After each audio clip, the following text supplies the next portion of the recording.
ሁላችንም እንድንነጋገር እንዲያደርገን መልካም ፈቃዱ ይሆንልን። በተለይ ስለ ሀገር፣ በተለይ ስለ ሃይማኖት፣ በተለይ ደግሞ ስለ ሰላም፣ ስለ ፍቅር፣ ስለ ይቅርታ መወያየት መነጋገር ያስፈልጋል። ሰው እንኳን በዓለም ሆኖ ጫካ ውስጥ ገብቶ ሰላምን ያመጣል ማለት ነው እና ይህን ማየት ያስፈልጋል። አንተ እንዳሰብከኝ አይደለሁም አለችው። ልታስችኝ፣ ለእኔ መሰናክል፣ ለእኔ እንቅፋት ነው የመጣሽውን ሲላት አንተ እንዳሰብከኝ አይደለሁም አለችው። እስቲ አንደኛ ሳሙኤል ምዕራፍ 1 ቁጥር 10 እንሂድ። ሐናም ሳሙኤል ትዳር አላት። በትዳሯ ውስጥ ስትኖር የትዳር ትልቁ ጸጋ ልጅ ነውና ልጅ አጣች። ጓደኛዋ ወለደች። ለሕልቃና 2 ሚስቶች አሉት። አንዷ ወልዳለች፣ አንዷ አልወለደችም ይላል።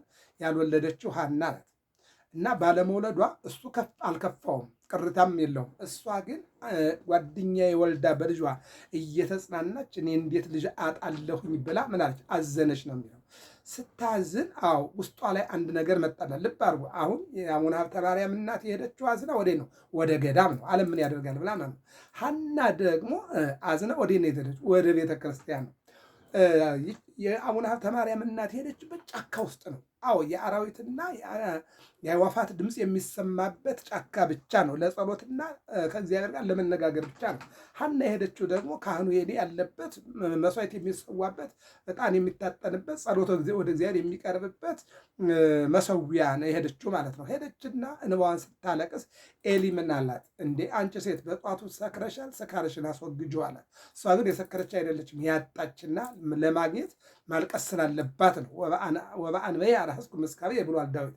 በዓይኔ በወጣው እንባ ምኝታዬንና ልብሴን አራስኩት ብሏል። ስለዚህ ይች ሴት በሕፃን ልጅ እናቱን የሚያሸንፍ በእንባ በማልቀስ ነውና ሰውም እግዚአብሔር የሚያሸንፈው በማልቀስና በመለመን ስለሆነ አልቅሼ እግዚአብሔርን አሸንፌ ልምጣ ብላ የሄደች ሴት ናት። ስለዚህ ምን አለችው ኤሊን? አንተ እንደምታስበኝ ሰካራም አይደለሁኝም።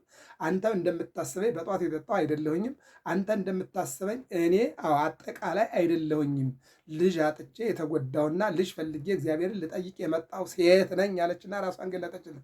በዚህን ጊዜ ምን አለ ኤሊ? እግዚአብሔር ይስማሽ አላት። እንዲህ አይነት አመለካከት ለሁላችን የሚያደለን። እዚህ ጋም ደግሞ የወስቲና ምን አለች? አንተ እንደምታስበኝ አይደለሁም፣ የኢየሱስ ክርስቶስ አገልጋይ ነኝ። እንዲህ ነውና የማን? የኢየሱስ ክርስቶስ አገልጋይ ነኝ። ምን ያለ መጽሐፍ ቅዱስ ኢየሱስ ክርስቶስ 3 ዓመት ከ3 ወር እየተዘዋወረ ሲያስተምር የሚያገለግሉት ብዙ ሴቶች ነበሩ ይላል። ብዙ ሴቶች እነ ማርያም አጋንንት እያወጣላቸው፣ ለምጽ እያነጻላቸው፣ ችግራቸውን እየፈታላቸው እየተከተሉ ሐዋርያትንም የሚያገለግሉ እሱንም የሚያገለግሉ ሰዎች ነበሩ። ያንን ስጠቅስለት ምና የኢየሱስ ክርስቶስ የአምላኬ አገልጋይ ነኝ አለችው። ምንድን ነኝ? አገልጋይ ነኝ። በክርስቶስ ፍቅር እና በእናቱ በቅድስት ድንግል ማርያም ፍቅር የተመሰጥኩኝና የተጎዳሁ፣ ይልቁንም ደግሞ ስለ ክርስቶስና ስለ ድንግል ማርያም ፍቅር ስል ቤቴንና ንብረቴን ሀብቴንና ትዳሬን ትቼ የመጣው ሴት ነኝ አለችው። ራሷን ገለጠችለት። ያለኝን ሁሉ ንብረቴን ሀብቴን ያለኝን ሁሉ ትቼ ወደ ገዳም ወደ ጫካ የመጣው ሴት እንጂ ወንድ ፍለጋ ወይም ደግሞ ሌላ ፍለጋ የመጣው አይደለሁም። አባቴ ራስህን ጠብቅ፣ አነጋገርህንም ጠብቅ አለችው። ማናት? ሐናም ያለችው ይህን ነው። ካህኑ ኤልያ በአነጋገርህ እኔንም እንዳትጎዳ አንተም እንዳትጎዳ እኔ የተጎዳው ሴት እንጂ የሰከርኩ ሴት አይደለችም ነው ያለችው። ይችም እንደዚህ ያለችው። ታዲያ ምን አለ? ዓለሙን ንቄ ከዓለም ወጥቼ ወደዚህ መጣሁ፣ ከአራዊት በቀር ሰው እንዳለ አላወኩም። አለቀ። በዚህ ቦታ ላይ ከአራዊት ከእንስሳት ከአዕዋፋት በስተቀር ሰው ይኖራል ብዬ አላሰብኩም። ስላላሰብኩኝ ብቻዬን ለመኖር መጥቻለሁኝ አለችው። ይቅርታ አድርግልኝ፣ ወደ ሌላ ገዳም ሄጄ እገባለሁኝ ወይም እሄዳለሁ አለችና ይቅርታ ጠየቀችው። እሱም ከበዓቱ ሆኖ እሷም ከበዓቷ ሆነው ተነጋገሩ። አያችሁ፣ ጫካ ውስጥ ማለት ነው። ዛሬ እኛን ያቃተን መነጋገር እኮ ነው። ከተነጋገሩ መፍትሄ አለ፣ ከተወያዩ መፍትሄ አለ። ካልተወያዩ ግን መፍትሄ የለም። ካልተነጋገሩ መፍትሄ የለም። እነዚህ የማይተዋወቁ ሰዎች ግን ሴትና ወንድ ተወያይተው እነሆ ችግር ፈቱ። በኋላ ምንድን ነው ያላት? እነሆ መንፈስ ቅዱስ በሱ ላይ አደረና ወይም መንፈስ ቅዱስ ገልጾለት እንዲህ አላት፣ ተሰማ ዜናሁ ውስተ ኩሉ ምድር። ተሰማ ዜና ከውስተ ኩሉ ምድርም ይላል። በዚያ በሁለቱም አይነት አለ። ተሰማ ዜና ካለ አዎ ለገብረ መንፈስ ቅዱስ አዎ ተሰማ ዜናሁ አዎ ናምን ዜናሁ ካልን ለጌታችን አዎ ናምን ዜናሁ እማባብሁ አማኑኤል ስሙ በተለያየ መልኩ ለቅዱሳኑ እግዚአብሔር አዎ አምላክ አዎ ለልጆቹ ያልሰጠው ነገር የለም። ስጋውን ደሙን የሰጠ ተሰማ ዜናሁ ተሰማ ዜና ከእግዚአብሔር ችግር የለበትም። አዎ ስለዚህ የጻድቃን የቅዱሳን ዝናቸው እንዲሰማ ማን ይፈልጋል? እግዚአብሔር ይፈልጋል። የእሱ አገልጋዮች ስለሆኑ ማለት ነው። እና ምን አላት ይሄ ጻድቅ ይሄ ባይታዊ ዜናው ወደ ዓለም ሁሉ የሚወጣ እንደ መላእክት ክንፎች ተሰጠውት ወደ አርያም ወጥቶ የሥላሴን የአንድነትና የሦስትነት ምስጢር የሚያይ ልጅ ትወልጃለሽና አዎ ወደ ቤትሽ ተመልሰሽ ሂጂ። አንቺ ገዳም አይገባሽም፣ አንቺ ምናኔ አይገባሽም። አንቺ የምትወልጅው ልጅ አዎ ኤልሳቤጥና ዘካርያስ የወለዱት ልጅ እነሆ የአምላኩ መንገድ ጠራጊና ሕዝቡን ያዳነ ለንስሐ ያቀረበ ከአምላኩ ጋር ያስተዋወቀ ሕዝቡን ከአምላኩ ጋር ያስተዋወቀ ያጠመቀ የገሰጸ ነው። አንቺ የምትወልጂው ልጅ ደግሞ በገድሉ በታምራቱ በትሩፋቱ ሕዝቡን የሚጠብቅ ከእግዚአብሔር ጋር የሚያገናኝ 15 መቅሰፍት ቢመጣ 15ቱ በ15 ጊዜ ቢመጣ የሚያስወግድና የሚከላከል ገድሉን ለሰማ ላሰማ ላዘለ ይልቁንም ደግሞ ተአምሩን ለሰማ ላሰማ ይልቁንም ማይጠንቱን ለታጠነ ጸበሉን ለጠጣ ያልወለደች እንደምትወልድ ስራ የሌለው ስራ እንደሚያገኝ ፍቅር የሌለው ፍቅር እንደሚያገኝ ይልቁንም ለሀገር ለሃይማኖት ገድሉ ትሩፋቱ እንቁ የሆነ ኢትዮጵያዊ ጻድቅ ልጅ ካንቺ ይወለዳል። በእሱም እነሆ ሀገር ትጠበቃለች። በገድሉ በተአምራቱ በጸበሉ ፈውስ ይሆንለታል። ይሄ ፈቃድ እግዚአብሔር ነውና ተመለሽ አላት ይላል። የሚገርመው ነገር ይህንን ሲላት እሷ ደግሞ ከእግዚአብሔር የሆነ አባት እንደሆነ እግዚአብሔር ገለጸላትና የጌታ የፈቃዱ ከሆነ መውለድ ማጥባት ማሳደግ የጌታ የፈቃዱ ከሆነ በቤት ሁኜ ያልሰማሁትን በጫካ ውስጥ ከሰማሁት ይገርመኛል። እመቤታችን ድንግል ማርያም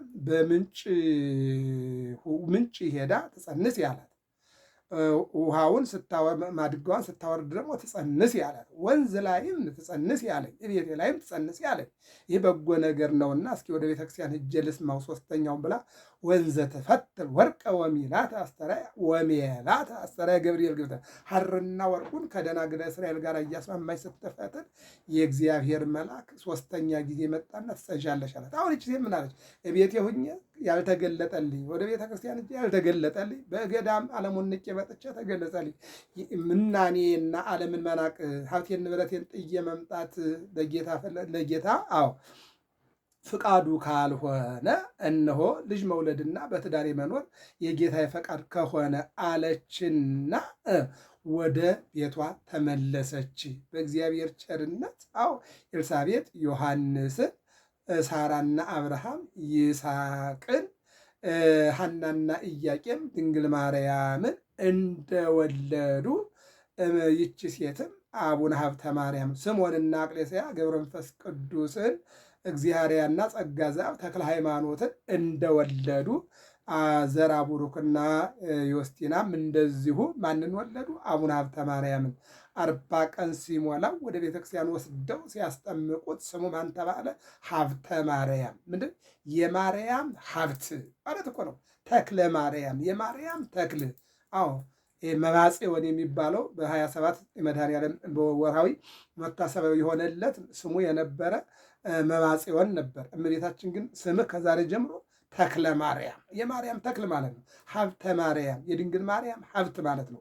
እሷን ያመኑና የተማመኑ የሚያማልድ ማለት ነው። እና ወደ ቤተ ክርስቲያን እናቱ ልታቆርብ ሁልጊዜ ይዛው ስትሄድ እግዚኦ መሐረነ ሲባል ይሰማ ነበር። ሲሰማ ይችን ጸሎት ወደድኳት ይል ነበር። ምን አልኳት? ይችን ጸሎት ወደድኳት። ይችን ጸሎት ወደድኳት። ደስ ትላለች፣ መልካም ናት። ለጸሎት መርጫታለሁ። ለምን ለጸሎት መርጫታለሁ አለ። ይህንም ለጸሎት መርጫታለሁ። ምኗን? ጸሎቷን። ይችን ጸሎት መረጥኳት አለ። ይህን ነው የሚነግረኝ። ይህን አለና መጸለይ ጀመረ ይላል ኢትዮጵያዊ አቡነ ሀብተ ማርያም። አዎ ከፍሬ ቡሩክ ከዮስቲና የተወለደ ያለ ነቀፋ ከሚሄዱ አዎ እንደ መላእክት አዎ የሚበርና አዎ በኤልያስ ሰረገላ የሚሄድ አዎ ይልቁንም ወደ ሰማይ ተነጥቆ ሄዶ የሥላሴን አንድነት ሶስትነት ያየ ልጅን ወለዱ። አዎ ይልቁንም ከፍ እያለ ሲሄድ እለ አድባር በተባለ ገዳም በአባ መልከ ጼዴቅ መነኮሰ ሄደውና በባህር ላይ ቁሞ ይጸልይ ነበረ። የሚጸልየውም 150 ዳዊት ነበረ። 500 ጊዜ ይሰግድ ነበረ። ምግብ እህልና ውሃ አይበላም። ይልቁንም ሰንበት ብቻ ለሰንበት 4 ወንጌላትን በባህር ውስጥ ሆኖ ያነበረ ይላል። ማቴዎስ፣ ማርቆስ፣ ሉቃስ፣ ዮሐንስን ያነበረ ነበር ይላል።